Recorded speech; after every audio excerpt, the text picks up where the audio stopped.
So you mentioned Biden, and he brought up a case of a 10-year-old who had to go cross state lines into Ohio to get an abortion. And many people are saying that that story might not have even been true. You know, he was announcing it along with some executive actions to protect abortion, to make sure that people have access to abortion facilities, and protect privacy. So I wanted to get your thoughts on his announcements yesterday, his executive actions on the issue of abortion. Yeah, that story about the 10-year-old has definitely been getting a lot of traction, and there's a lot of holes with that story as well, because it has not been verified that this child even exists. There has not been a police report of rape indicates that if a 10-year-old was pregnant, that is absolutely rape, and that there's a predator that needs to be locked up and held accountable. And that's the real issue. But Biden and his plan from the executive order can seemingly on the surface look like they have no plan. They talk about providing contraception, and we know we already have that through the ACA under Obamacare. They talk about getting lawyers and volunteer lawyers to fight pro-life protections at the state level.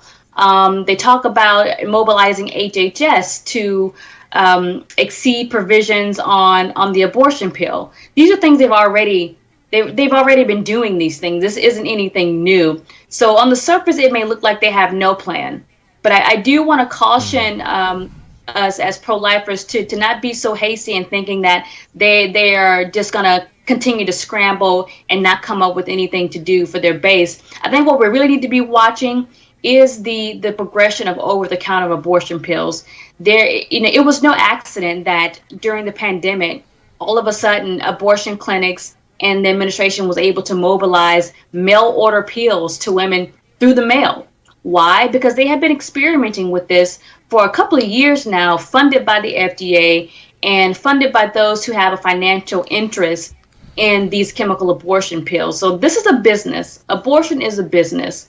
And right now they're scrambling, of course, to continue to stay in business. But in doing so, that just continues to harm women. Right now, they talk about, well, it's going to restrict abortion. Is it going to be back alley? But right now, we already have chemical back alley abortions taking place right now at 40%. And that's a very good point. I'm glad you brought that up, Patrina. And you talked about abortion being a business. And, of course, it's big business, big money for Planned Parenthood. And Planned Parenthood has been receiving federal support, federal dollars. Federal assistance, and they always say, oh, it's for women's health care, which is a lie. You know, their major business is abortion. And it's my view that we should have never funded Planned Parenthood to $1. You know, we're not funding at the federal level Right to Life organizations, so why are we giving the number one abortion provider in the nation federal money? Is this an opportunity to stop the federal support financially for Planned Parenthood?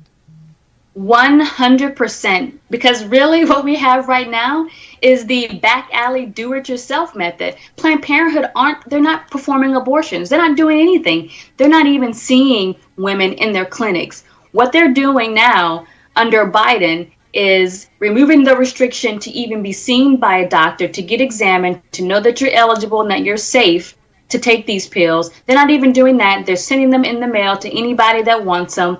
The New York Times even did an investigation 2 or 3 years ago that showed how easy it was to get abortion pills online. So that's a scary thing. This is a man from New York Times who was telling us how easy it is to get abortion pills.